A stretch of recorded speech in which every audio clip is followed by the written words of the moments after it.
Today we're in 1 Samuel chapter 15. The key scripture here is going to be in verse 17. And it reads like this. Samuel said, "When you were small in your own sight, were you not made the head of the tribes of Israel, and the Lord anointed you king over Israel?" Backstory with this, God commanded Saul and the armies of Israel to go take the Amalekite kingdom and topple it to the ground, leaving nothing alive. Nothing. Not the animals, not nothing. No women, no children, no royalty, nothing. Leave them dead in their own city, burn the city alive. Take all the treasures, put it in the middle, burn it. Don't take any treasures, not even nothing. Take nothing from it. The army tribe heads got together with Saul, and Saul, that's a lot of wealth. We could certainly use that wealth for the kingdom.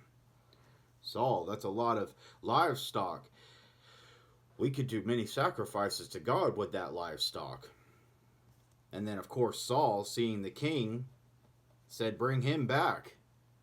I'll use him as as a living trophy that I have taken the mighty Amalekite kingdom and crumbled it down to where the king's on a chain by my throne."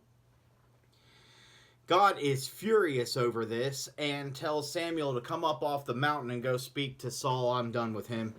I've got another one I'm going to raise up that'll do better. Samuel comes in his presence and says, "Saul, what have you done?" And he says, Saul, "Oh, I what are you talking about? I've brought God much wealth and brought God much sacrifices." And Samuel said, "No, that's not what God told you to do. God told you to kill all that stuff and leave it right where it was. Why is it right here right now? Why do I hear animals outside that are not ours?"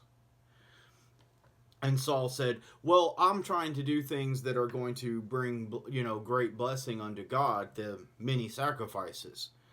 And Samuel said, "It's better to obey than it is to sacrifice."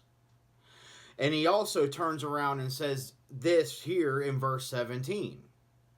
When you were small in your own eyes, God elevated you. AKA, when you respected God and feared God more than you feared man and trying to be popular among man, you were on a destiny to greatness. But the second you let man talk to you, you're done.